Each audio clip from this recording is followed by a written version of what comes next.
And many of them was wrapped up in their sod. Their yard had been their God.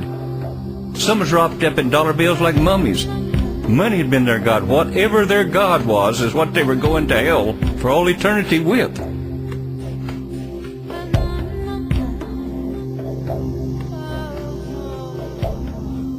I couldn't look at them anymore because their eyes, all of a sudden, when they looked on Jesus, they knew he was real. They knew that he denied him, and all their memories of when they had been witnessed to on the earth about Jesus, they knew it immediately. And I couldn't stand to look at the shock on their face.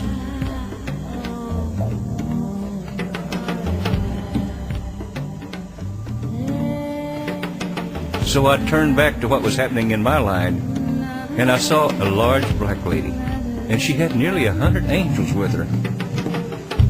I asked the Holy Spirit, the one that stood beside me, why so many angels? And he said, she was an awesome minister in her day, and she's coming home to her reward. And I saw the Lord speak to her and say, daughter, did you learn to love? And she put both hands up and said, yes, Lord, I did. And he kissed her right on the lips, and he put his arms around her. His heart opened up like double doors. In she went, and all them angels, she was gone.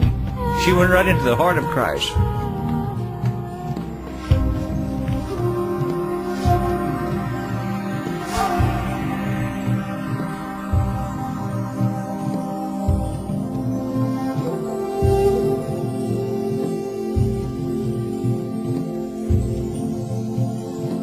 The next thing was a young girl about 11 years old. The Holy Spirit said she had been crippled all of her life. Especially the last 3 or 4 years of her life. She was bedfast. But all she did was pray. And when she came to the Lord looked down at her and asked her, did you learn to love? And she said, yes, Lord. And he grabbed her and pulled her right into his heart, and she was gone. And the Holy Spirit said, there's few that's been as great as her. Then I saw the third one was a woman. She had died at 93. She had died of crippling arthritis where she had been in the bed for years. She was a woman that for over 50 years had known arthritic pain. And the Lord asked her, did you learn to love? And she said, only you, Lord. I got widowed and bittered when I was very young. And I attended the church all the time, but I did a lot of biting of the saints. And the Lord said, yes, you did. But you're saved by grace. And you have no rewards, but you will be in heaven. So he kissed her, and then she went, and I was next.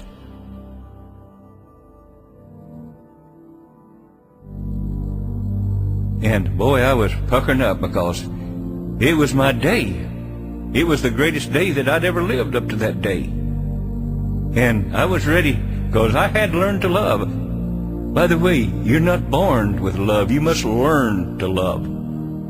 So as I came to the Lord, he said, wait, Bob, I want you to go back. And I said, Lord, I don't want to go back. I'm not doing any good up there. And he said, you're a liar.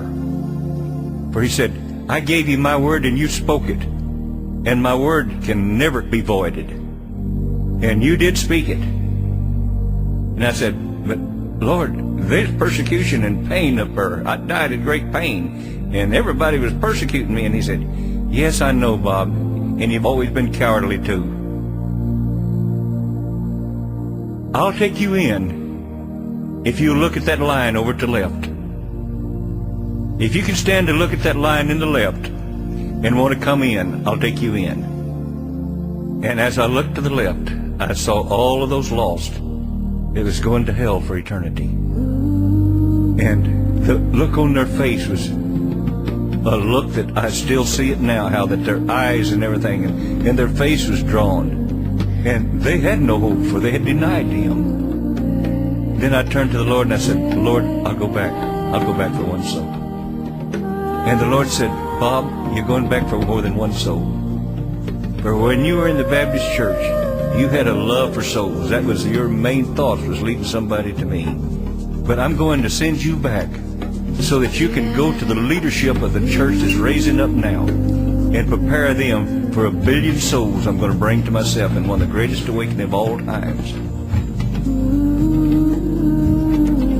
I looked into the face of the Lord and I said, Lord, I'll go back.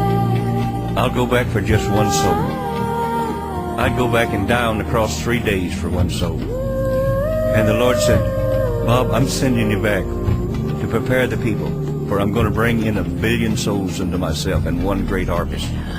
And most of them are going to be youth.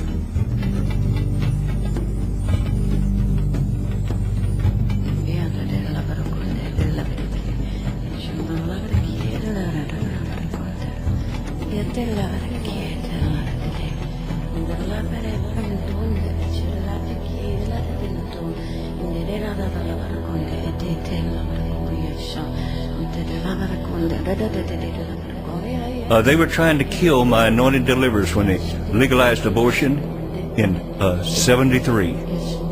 And those that are born at that time will be some of the greatest deliverers of all time. For they killed the babies when my deliverer Moses was born. They killed the babies when I came to the earth in Bethlehem.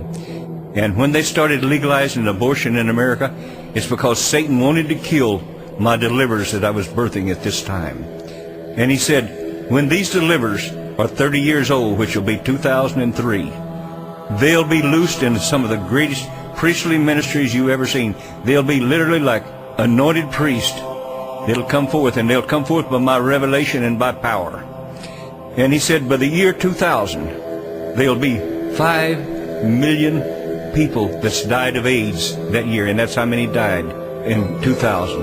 And he said, by 2000, there'll be 6 billion people on the face of the earth.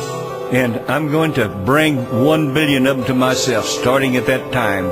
But the year that is a really key year is 2003, because my priesthood, my anointed priesthood, will be 30 then. And they'll become the leaders of what I'm going to do. I'm going to begin to do it in the parks, in the ballparks, in the streets, but most of all in just open fields. I'll begin such great conferences. It'll take several different ministries in different places to meet the needs of the people. And I'm going to begin to bring youth without number to myself. And so I said, Lord, I'll come back. And he said, go back and prepare my people that if they want to serve me, they need to hear from me. They don't need to hear through somebody else. They need to hear from me, and I'll send people like you to confirm what I've spoke to them.